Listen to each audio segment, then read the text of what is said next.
I would like to welcome our next speaker, Franklin Kelley, Senior Curator of American and British Paintings at the National Gallery of Art, and soon to be the Deputy Director and Chief Curator. It's especially gratifying for me to welcome Frank here today, not only because of the expertise he brings to his subject, but also because it's been such a pleasure for me to work with him over the past 5 or more years on this Turner exhibition. Thank you, Frank. And in his 25-year career at the National Gallery, he has been responsible for many outstanding exhibitions, including, and I name only a few, Edward Hopper, Constable's Great Landscapes, the 6-foot paintings, Hudson River Visions, the landscapes of Sanford R. Gifford, Winslow Homer, and Frederick Edwin Church. Since 1979, he has contributed articles, essays, and entries to numerous scholarly books, journals, and exhibition catalogs, and lectured at museums and academic institutions throughout the United States. In addition, he is a member of the faculty of the Department of Art History and Archaeology at the University of Maryland. The title of his lecture today is Turner and America. Please join me in welcoming Frank Kelley. Thank you.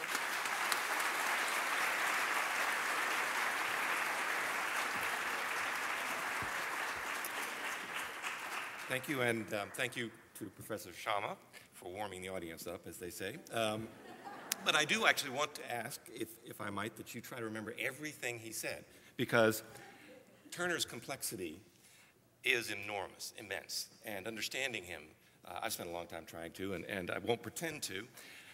But another thing that Professor Sharma mentioned is obviously essential to what I'm going to try to do to you, for you this afternoon.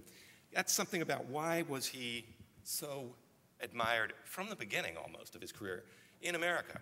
And it is true, not just the 2 burnings of the Houses of Parliament and the slavers, but there are more important oils and watercolors by Turner in America than there are anywhere else in the world except Great Britain. And when you realize that Turner kept over 4/5 of his major work to himself to give ultimately to the British nation, the fact that there are so many great works here, and so much, indeed, admiration, is what I'm going to attempt to point to, at least in some instances, an understanding of that. Now,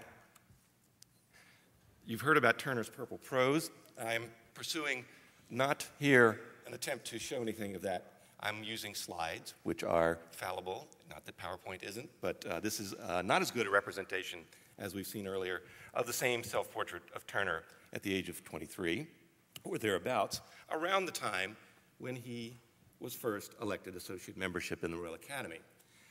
Turner never came to America. He apparently, late in life, expressed some interest in doing so.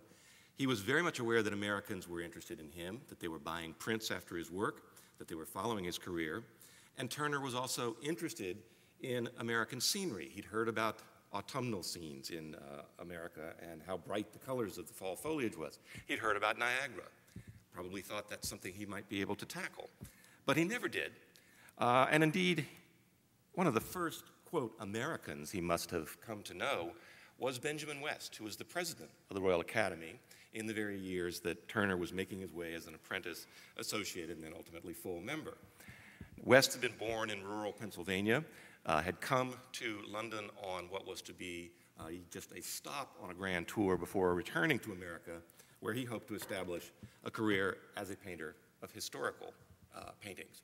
He stayed in London, prospered, although his attempts at painting history paintings found the ups and downs that Professor Sharma's suggested were typical in late 18th century Britain. He nevertheless succeeded. He enjoyed royal patronage. And over the years, he welcomed into his studio many Americans who came abroad to study and to learn their trade and return, in most cases, to America to try to establish a school of fine arts in the new republic. Now, one of those artists that Washington Allston, who's co-seen with Sunrise, you see on the left, entered West's studio in 1801, just around the time that West was promoting Turner as a new member of the Academy, and also apparently recommending him to young artists such as Allston, who were interested in pursuing perhaps careers as landscape or seascape painters.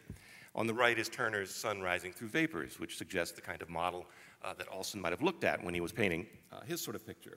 But Alston walked straight into the same trap, ultimately, that so many others of his generation, both in Britain and America, did, and that was the ambition to paint grand historical, biblical, mythological scenes. And he returned to Boston and plied his trade quite unsuccessfully in that effort for most of the rest of his life. And indeed, there were few artists before the 1820s in this country who encountered Turner's work at first hand and came back to this country and did really much with it. One of the first, in fact, the first American artist who made a serious engagement with Turner's landscape style was the young Thomas Cole, who's often felt to be the founder of America's Hudson River School of Paintings, an artist who is represented so well in this museum's collection and other museums in the city, and who had made an early success in the 1820s with landscapes of wild American scenery. This is Sunrise on the Catskills of 1826.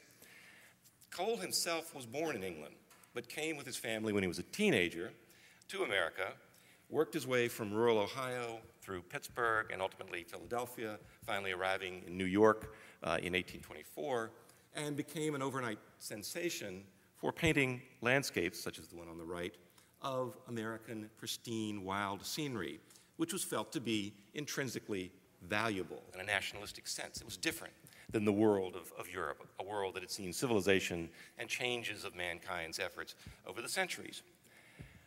Cole wasn't satisfied with this success, and indeed he yearned to be something more than a mere leaf painter, as he put it. He wanted to be a grand historical artist also. And to do that, he felt he had to travel to Europe. He had to study the works of the old masters. But among other things, he had heard from patrons about Turner, and he wanted to see those works also. So in 1829, over the objection of many of his friends and patrons, including the poet William Cullen Bryant, who wrote a poem where he said to Cole, the painter departing for Europe, "Don't forget what you were and keep the earlier, wilder image of America bright in your mind."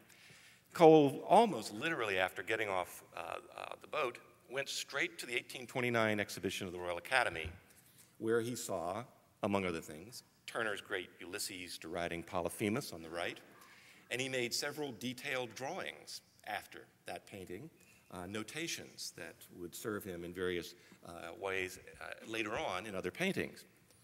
He also went to visit Turner's gallery, Turner's private gallery, where a vast number of his works were on view, and occasionally Turner himself would show up, or his aging father, who would come out and lecture visitors and tell them which pictures they ought to pay particular attention to. Turner would sometimes come out, although many people never realized who they were seeing because his image, as you've heard and we'll hear more, was so unlike his paintings.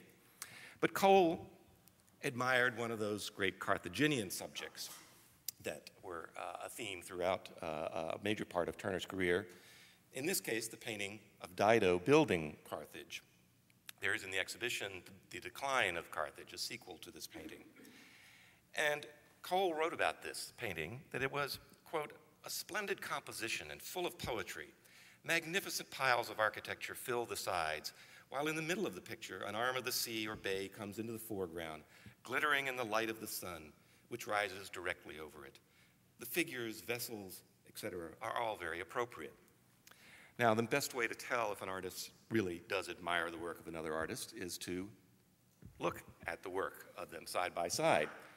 And many of you may recognize the painting on the left by Cole, the central painting of a 5-part series called The Course of Empire, which is in the New York Historical Society. That is the painting called Consummation of Empire. Thank you.